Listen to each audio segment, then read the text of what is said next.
My husband never defended me, but somehow he always defended his brother's wife. No matter what she said, no matter how much drama she caused, he insisted she was a good person. Then one day, she told me something about my husband that nearly destroyed my marriage. That's when I started digging into what was really going on in his family, and what I discovered changed everything. I've been married for a little over a year, and there's something that's been bothering me ever since. I joined my husband's family. At first, I told myself I was overthinking. Then I told myself it wasn't my business. Now, I'm not so sure. My husband, Ethan, has an older brother named Ryan. Ryan is married to a woman named Melissa. They've been together for almost 8 years. For the last 3 years, they've lived separately from Ethan's mother. But before that, they all shared the same house.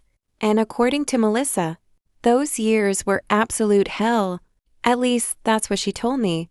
The strange thing is that she started telling me all of this almost immediately, after I married Ethan. Like, almost right away. I remember sitting with her in my mother-in-law's kitchen maybe a month after the wedding. I was still learning everyone's birthdays, still figuring out who was related to whom, still trying to be the perfect new daughter-in-law. And Melissa suddenly started venting. Your mother-in-law made my life miserable. I used to run away from this house. Nobody supported me. She controlled everything. I sat there stunned. I barely knew this woman, and she was unloading years of family drama onto me. At the time, I felt bad for her. I really did. But something about it felt wrong. Why tell all of that to a new family member you've known for a few weeks? Why involve me? Why make me choose sides before I even knew anyone properly? I ignored the feeling. Big mistake. 4 months after our wedding, Ethan and I had our first serious fight. Not a small disagreement. A real fight. The kind where you're both angry, emotional, and saying things you probably shouldn't. I thought we'd cool off and work through it privately. Instead, Ethan told his mother everything, every detail. The next thing I knew, my mother-in-law invited Melissa over, and somehow my marriage became a family event. I will never forget that day. Melissa and my mother-in-law started screaming at each other. Not arguing, screaming. I stood there completely shocked. I'd never seen anything like it. At one point, I honestly thought someone might call the police. Then, Melissa stormed out. My mother-in-law slammed a door, and everyone acted like the world had ended. For almost a month, Melissa didn't come around. No visits, no phone calls, nothing. I assumed that was it, that the relationship was finally over. Then Christmas arrived, and suddenly everything was normal again. My mother-in-law personally went to pick Melissa up, brought her and the kids over. Everyone exchanged gifts, shared dinner, left together, as if the screaming match had never happened. I couldn't understand it. Maybe because I came from a family where people actually stayed mad. In my family, if someone said the things Melissa and my mother-in-law said to each other, you wouldn't be exchanging Christmas cookies 3 weeks later. But apparently, this was normal for them. And that wasn't even the strangest part. The strangest part was Ethan. No matter what Melissa did, no matter what she said, no matter how much drama she caused, he always defended her. Always. In fact, I don't think I've ever heard him criticize her once. Not one time. Instead, he'd constantly say things like, Melissa's a good person. Melissa means well. Melissa has a good heart. Meanwhile, I kept hearing stories that made me question that. Melissa texted me regularly, sometimes late at night, sometimes while she was angry, sometimes after arguments with Ryan. Some of those messages were shocking. Messages about family fights, money issues, things she hated about my mother-in-law, things she hated about living near to family. The kind of things you don't normally tell someone you've only known for a few months. Then one day something happened that I couldn't stop thinking about. According to my mother-in-law, Melissa's middle daughter accidentally repeated something she'd heard at home. Kids do that. They always do. Apparently, the little girl had said, "Mommy says when Grandma dies, we'll get the house." I remember hearing that story and feeling my stomach drop because this wasn't some random property. This was my mother-in-law's house, the family home, and according to everyone, the house was supposed to eventually go to Ethan, the youngest son, not Ryan, not Melissa. Ethan heard the story too. And do you know what he said? Nothing. Absolutely nothing. No anger. No outrage. No confrontation. Nothing. A week later, he was talking to Melissa like nothing had happened, laughing with her, helping her carry groceries, acting completely normal. Meanwhile, I couldn't stop thinking about it, because if someone said that about my mother, I wouldn't just ignore it. Would you? The more I watched, the more confused I became. Melissa could complain about my mother-in-law, fight with her, insult her, disappear for weeks, come back, start drama again, and somehow Ethan still treated her like she could do no wrong. But if I questioned her behavior, that was different. Then suddenly I was being disrespectful. Then suddenly I needed to show more understanding. Then suddenly I was the problem. And honestly, it started getting under my skin because the rules seemed different for me. Very different. Then something happened that changed the way I looked at everything. A few months ago, Ethan and I got into another major fight. Worse than the first one. This time, I packed a bag, grabbed our baby, and went to my parents' house. I needed space. The next day, my phone rang. It was my mother-in-law. She wanted to come talk, and she wasn't coming alone. She was bringing Melissa, the last person I wanted advice from, but what Melissa said that day would stay stuck in my head for weeks afterward, because it felt less like comfort and more like she was trying to plant a seed that could destroy my marriage. And at the time, I didn't realize just how dangerous that seed would become. When my mother-in-law and Melissa arrived at my parents' house, I already knew it was going to be awkward. What I didn't know was that Melissa would somehow make things worse. At first, she acted supportive, almost comforting. She sat beside me on my parents' couch and spoke in a soft voice, the same voice people use when they're pretending to be reasonable. Every marriage has problems. Arguments happen. You'll get through it. I nodded politely. Honestly, I wasn't interested in marriage advice from someone who spent half her life fighting with her husband's family, but I stayed quiet. Then she leaned closer and said something that immediately caught my attention. By the way, her voice dropped, almost casually. "The night you left." She paused. "Ethan didn't sleep at home." I stared at her. "What?" She shrugged. "I'm just saying." Then she took a sip of coffee, like she'd mentioned the weather. My stomach twisted, because suddenly my mind started racing. Where was he? Who was he with? Why wasn't he home? The worst part? Melissa knew exactly what she was doing. She dropped the information and then sat back to watch, like someone throwing a match into dry grass. I asked Ethan about it later. Turns out, he'd spent the night helping a friend move furniture. A friend I knew. A friend who confirmed the story immediately. Nothing suspicious. Nothing inappropriate. But that wasn't the point. The point was that Melissa knew exactly how that comment would affect me, and she made it anyway. That's when I started paying closer attention, really paying attention. And once I did, I started noticing patterns. For example, Melissa somehow always knew everyone's business. Arguments, money, private conversations, future plans. She knew things that didn't concern her, and somehow she always found a way to insert herself into situations. One afternoon, after another family dinner, I asked Ethan something that had been bothering me for months. "Why do you always defend Melissa?" He looked genuinely confused. "What do you mean?" I laughed. Not because it was funny, because I couldn't believe he was pretending not to see it. You never criticize her. He shrugged. Because she's family. That answer irritated me instantly. So am I. Silence. Ethan looked away. And that's when I realized something. He didn't actually have an answer, because deep down, he knew I was right. The conversation ended there, but my frustration didn't. In fact, it got worse. A few weeks later, I was helping my mother-in-law clean out old boxes in the garage. We were sorting through years of junk, old furniture, Christmas decorations, photo albums, and somehow the conversation turned to the house. The house everyone seemed obsessed with. My mother-in-law's property sat on almost 2 acres outside Columbus, Ohio. It wasn't a mansion, but it was valuable. The first floor was fully finished. The second floor still needed work.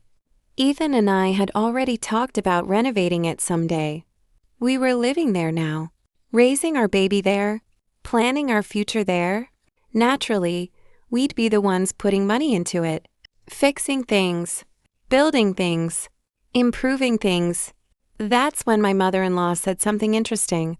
Melissa asks about the house a lot. I stopped what I was doing. What do you mean? She sighed. She always asks what my plans are, who gets what, whether I'm changing my will. My stomach tightened, because suddenly that comment from Melissa's daughter didn't seem so innocent anymore. Maybe cats really do repeat things they hear, and maybe Melissa had been talking about that house a lot more than anyone realized. That night, I couldn't stop thinking about it. I wasn't interested in taking anyone's property. I never had been. Honestly, I preferred city life, apartments, modern neighborhoods. But now we lived there, and if Ethan and I spent years improving that house, would there eventually be a fight? Would Melissa suddenly decide she deserved part of it? The thought bothered me more than I wanted to admit. A few days later, I brought it up with Ethan. Carefully. I think you should talk to your mom about the future. He frowned. What future? The house. Immediately, his expression changed. Like I'd stepped on a landmine. Why? Because we live here. I kept my voice calm. We have a child. We'll probably have more children. We'll be investing money into this place. Ethan crossed his arms, and that's when I made my mistake. I mentioned Melissa. The second I said her name, the conversation exploded. Here we go again. I stared at him. What does that mean? It means you're obsessed with her. I couldn't believe what I was hearing. Obsessed? Melissa inserts herself into everything. Melissa comments on our marriage. Melissa talks about the house. Melissa fights with his mother constantly. And somehow I was the problem. I was furious. But underneath the anger, something else was growing. A question. A question I hadn't wanted to ask. Not even to myself. Why was Ethan so protective of her? What exactly was I missing? Because at this point, it wasn't just annoying. It didn't make sense. And when things stop making sense, there's usually a reason. A week later, I accidentally overheard a conversation that would completely change how I viewed my husband, Melissa, and the entire family. A week after that argument with Ethan, I was convinced something wasn't adding up. Not an affair.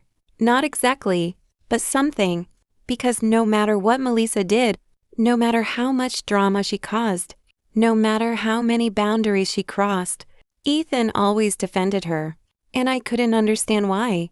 Then one Saturday afternoon, I accidentally overheard a conversation. I wasn't spying, at least not intentionally.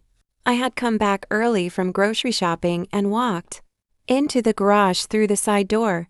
Ethan was already there talking to his mother. Neither of them realized I was standing just outside. And then I heard Melissa's name. Immediately, I froze.